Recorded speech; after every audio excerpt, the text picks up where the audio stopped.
little buddy Ronnie Green here, responding to an April the 6th Gary's podcast. Allow me to share with you my background. It gives you a perspective of when I say something, it is coming from a level of an observation which none of y'all can identify with. Why? Because number one, you're not white, and number two, you're not as old as I am. Number three, you haven't experienced living in the South that I did. I know it's hard to believe, but I'm 72 years old. And today, April the 22nd, the 43rd anniversary of when I rescued little Kay Fields from a life of old maidism. I was born March 21st, 1949. I'm the perpetual spring chicken. I was born in Tifton, Georgia, way down yonder in South Georgia. My daddy was, he was a philanderer, and my poor old mother took all she could take and then left him. And then we moved to Quitman, Georgia, when she married her second husband. Now there's a long and sordid history about Quitman, Georgia, Brooks County, Georgia. It was considered the breadbasket of the Confederacy. Into this segregated time of the 1950s and into the 60s, your little buddy Ronnie Green came of age. We lived near a section of town where black folks lived. I could get out and ride my bicycle and be at the house of Boot in 10 minutes or less.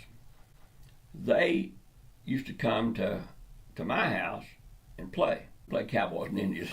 My mother had a small building built outside the house there, enclosed. She did her ironing out there. And see, a lot of y'all can't identify with this, but I guarantee you, your grandparents especially can definitely identify with it. Back before they had steam irons, you used to use a RC bottle. I don't know why it was RC bottle. You didn't use a Coke bottle. You used an RC bottle. Well, Mother had one of those, and she had knocked the thing off and broke into 1,000 pieces and didn't clean it up. So one day, Boot and his friends were over. We were playing Cowboys and Indians, and Boot ran inside a hut to, the windows are open, and that was his fort, you see. And we were firing back and forth with our cap pistols, and Boot screamed and hollered. I went in there, and my star, it looked like his little big toe was cut off, and there's blood everywhere. Oh, Lord. So I immediately grabbed a bucket of water and wrapped a towel around it and stuck it in there. The bucket of water just went red. So I ran inside, Mama, Boot's cut his toe off, Boot's cut his toe off. She came running out there, scooped him up. And back then, when you had an accident like that, you didn't necessarily go to the emergency room. The emergency room was some serious stuff. You would go directly to the doctor's office. Things y'all just can't identify with now. So she rushed him into the doctor's office, and there's people sitting there. Now, one doctor, one nurse receptionist, one examination room, and he felt awkward about it. He really felt awkward about it because he knew he's a black kid. He shouldn't be there with all the white people, you see. Well, all these little intricacies.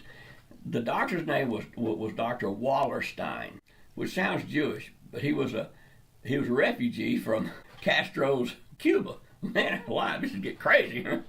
Well, he stopped what he was doing and proceeded to start sewing that little youngin's toe up. This is what happened.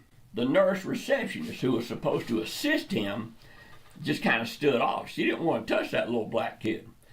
My mother, 34-year-old lady, just told her, step aside. She did. And she said, okay, Dr. Wallerstein, what do you need for me to do?